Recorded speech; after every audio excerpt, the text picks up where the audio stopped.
Selamat pagi kepada seluruh mahasiswa. Pada pertemuan kedua kali ini, kita akan mempelajari tentang morfologi. Morfologi dari bagian tanaman, yaitu bagian akar, bagian daun, dan juga bagian bunga. Saya akan share materi kita yang pertama tentang morfologi akar.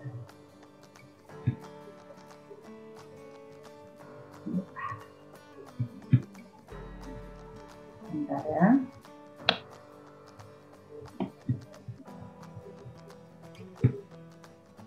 Oke. Materi kita tentang morfologi akar atau nama latinnya radix. Ya, akar ini adalah bagian dari tanaman di mana biasanya akar itu letaknya di bawah tanaman itu sendiri, ya, ada di bagian bawah sebelah sini. Oke, pengertian akar. Ada struktur atau morfologi anatomi akan kita pelajari. Kemudian materinya yang akan saya bagikan tentang sifat dari akar. Kemudian ada juga tentang fungsi dari akar itu sendiri. Nah, akar adalah organ multiseluler yang menambatkan tumbuhan vaskuler ke dalam tanah, mengabsorpsi mineral dan juga air, serta dapat menyimpan karbohidrat. Nah, kalau untuk fungsinya sendiri apa dari akar? Akar itu dapat memperkuat berdirinya tumbuhan, kemudian untuk menyerap air dan zat-zat makanan yang terlarut di dalam air dari dalam tanah. Dan yang ketiga, mengangkut air serta zat-zat makanan ke tempat-tempat pada tubuh dari tumbuhan yang memerlukan. Dan yang juga terakhir sebagai tempat cadangan makanan atau penimbun makanan. Terus sifat dari akar apa? Yang pertama, bagian tumbuhan yang biasanya terdapat di dalam tanah dengan arah tumbuh ke pusat bumi atau geotrop dan menuju ke air atau ke dalam hidrotrop yang meninggalkan udara dan cahaya. Sifat dari akar yang kedua, tidak berbuku-buku dan tidak beruas dan tidak mendukung daun-daun atau sisik-sisik maupun bagian-bagian lainnya. Yang ketiga, akar tidak berwarna hijau, biasanya keputih-putihan atau kekuning-kuningan. Kalau warnanya coklat, kemungkinan itu dari warna tanahnya. Terus tumbuh pada ujungnya, tetapi umumnya pertumbuhannya masih kalah jika dibanding dengan batang. Jadi dia tidak terlalu panjang, melebihi ukuran batang dari tanaman. Dan bentuknya seringkali meruncing ke bawah, sehingga dapat menembus tanah. Nah, kalau ini struktur morfologi dari akar ya, dan anatominya. Yang di atas ini morfologi dari akar, yang di bawah adalah anatominya, bagian dalam akar. Kalau morfologi itu bagian luar akar, anatomi di dalamnya itu ada bagian-bagian apa saja. Nanti kita akan cek satu persatu. Menurut strukturnya akar dibagi menjadi dua, yaitu secara morfologi dan juga anatominya. Kalau tadi di morfologinya bagian luar akar, dia memiliki apa? Ada leher akar, batang akar, ujung akar, cabang akar, rabut akar, rambut atau bulu akar, serta tudung akar. Dan untuk anatomi dari akar sendiri, dia memiliki epidermis, korteks, eksodermis, endodermis, dan juga silinder pusat. Nah, ini morfologi akar ya. Untuk morfologi akar, tadi yang saya sampaikan ke mahasiswa semua, ini bagian pangkal akar. Di sini dia dekat dengan lapisan tanah. Ini adalah cabang akar. Di sini biasanya tumbuh rambut-rambut kecil. Ini bukan akar ya, tapi dia rambut akar. Bagian dari akar, tapi namanya rambut akar. Dan di ujung sini baru namanya ujung akar. Nanti kita akan lihat ada berapa bagian, zona pembagian di ujung akar. Kemudian yang di sini namanya batang, tapi dia batang akar. Nah, untuk anatomi dari akar, dari bagian luar ke bagian dalam. Tadi dapat saja ada yang namanya epidermis, ya. Kemudian yang kedua ada endodermis, ada cambium, ada phloem, ada xilem, ada pericycle, ada cortex, dan juga bulu-bulu akar itu sendiri. Ya, untuk anatomi akar, ya, saya pindahkan dulu. Oke, untuk anatomi akar kita memiliki lapisan terluar yang disebut dengan epidermis. Dia berdinding tipis tanpa kutikula, kemudian pada tumbuhan epifit disebut dengan filamen dengan satu atau banyak lapis sel. Sifatnya atau cirinya adalah organ ini berfungsi dalam pengambilan air dan garam-garam atau mineral tanah. Kemudian pada beberapa tumbuhan memiliki sitologi yang berbeda dengan sel epidermisnya, disebut dengan trichoblast yang dapat berkembang menjadi rambut akar. Terus bagian yang kedua namanya adalah cortex, ya. Kebanyakan ditemukan di dikotil dan gimnospermae. Cortex akar terdiri dari sel-sel parenkim, dan pada banyak monokotil selain parenkim ada juga sklerenkim.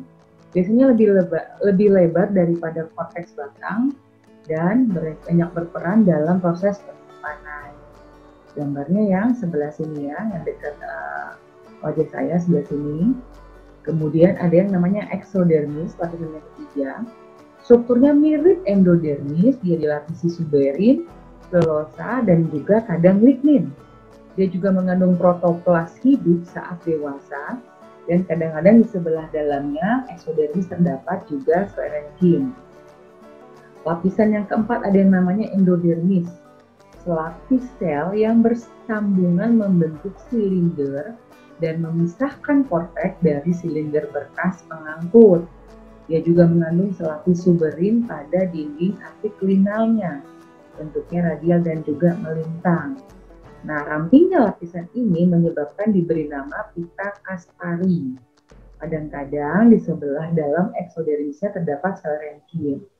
Ini adalah gambar endodermis, berarti endodermis. Ini berkas pengangkutnya ada XL atau xilem dan juga phloem. Nah, kalau ini tadi yang epidermis ya, yang epidermis, yang Ek berarti exodermis. Terus lapisan yang di dalam namanya adalah silinder pusat. Dia menempati bagian tengah akar, kemudian terdiri atas jaringan pembuluh dengan satu atau beberapa lapisan sel. Di sebelah luarnya yaitu pericycle. Pericycle terdiri atas sel-sel parenkimatis berdinding tipis, berbatasan langsung dengan protofloem dan juga protoxilem. Nah, ini anatomi akar, jadi bagian dalam dari akar. Oke, selanjutnya menurut pengertian ada juga menurut cabang dan bentuknya. Akar pokok yang berasal dari akar lembaga disebut dengan akar tunggang.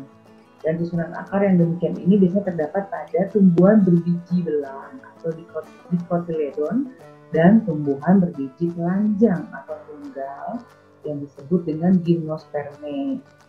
Ini contoh dari sistem akar tunggang, ya. Akarnya tunggang, jadi banyak cabang-cabangnya ini. Kemudian akar tunggang ini menurut cabang dan bentuknya dibagi menjadi dua. Dia tidak bercabang dan dia bercabang. Nanti kita akan lihat satu persatu. Nah, menurut cabang dan bentuknya, tadi ada bercabang, ada yang tidak bercabang ya. Saya naikkan lagi. Oke. Nah, untuk yang akar bercabang, dia akarnya adalah akar ramusuk, ya, seperti ini bentuknya. Kalau untuk yang tidak bercabang, dia memiliki 3 bentuk cabang. Misalkan bentuk gasing, ya ini bentuk tombak yang ini ya, bentuk tombak, lobak, ada wortel, kemudian ini bentuk beta vulgaris ya, bentuk gasing tadi. Jadi kayak mainan gasing, kalau kalian pernah waktu kalian kecil mungkin pernah mengenal gasing, permainan anak-anak zaman dulu, zaman saya ya. Jadi biasanya itu kita main gasing. Nah, itu bentuknya menyerupai buah dari bit dan juga bisa bengkoang. Ini bentuk bengkoang.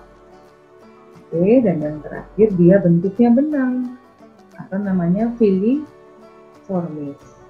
Ini misalkan pada tanaman kratok.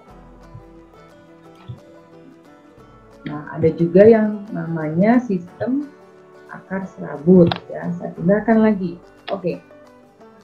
Sistem akar serabut adalah jika akar lembaga dalam perkembangannya mati, kemudian disusul oleh sejumlah akar yang kurang lebih sama besarnya, kemudian semuanya keluar dari pangkal batang, disebut dengan akar serabut. Ya, seperti ini ya. Dia dari pangkal yang sama tumbuhnya, panjangnya juga hampir sama, berarti kemungkinan tanaman ini termasuk dalam jenis akar serabut. Beda tadi dengan akar tunggang dari saya sebelumnya ya. Nah, akar-akar ini berasal dari akar asli sehingga dinamakan akar-akar liar. Bukan berasal dari akar asli, maaf. Sehingga dinamakan akar liar. Bentuknya seperti serabut, oleh karena itu dinamakan akar serabut atau radix adventitia. Ya. Untuk perkembangan akar sendiri ada yang namanya pertumbuhan primer. Pengertiannya apa sih, Bu? Oh, pertumbuhan primer itu pertumbuhnya akar memanjang yang dihasilkan oleh meristem apikal, di mana pertumbuhan terjadi tepat di belakang ujung akar dari ketiga zona sel pada tahap-tahap pertumbuhan primer yang berurutan, di mana bentuknya itu ada zona pembelahan sel, ada zona pemanjangan, ada zona pematangan atau diferensiasi. Ya, ini dari ujung akar yang tadi, di slide saya yang awal, kalau kalian memperhatikan, bagian ujung akar apabila diperbesar, dia akan membentuk gambar seperti yang ada di slide saya sekarang. Bagian yang pertama, ini tadi namanya apa? Zona pembelahan. Jadi khusus di bagian sini, dia akan memiliki berperan dalam proses pembelahan sel-sel akar. Yang bagian kedua sini bentuknya seperti lidah ya, tapi ini bukan lidah, ini adalah ujung akar. Yang nomor kedua ini daerah pemanjangan. Dia akan berperan dalam proses memanjangkan akar menembus tanah. Kemudian yang ketiga, ini dinamakan daerah diferensiasi untuk membedakan antara ujung akar dengan bagian akar yang lain. Ya, ini prokambium, ini meristem dasar, ini tudung akar namanya, ini kalitrogen, dan juga ini bagian terluar dari akar disebut dengan tadi ya lapisan epidermis. Ya, terima kasih. Itu materi saya yang pertama. Kalian kerjakan dulu soal-soal dari saya. Nanti saya akan bagikan linknya di Google Form. Terima kasih.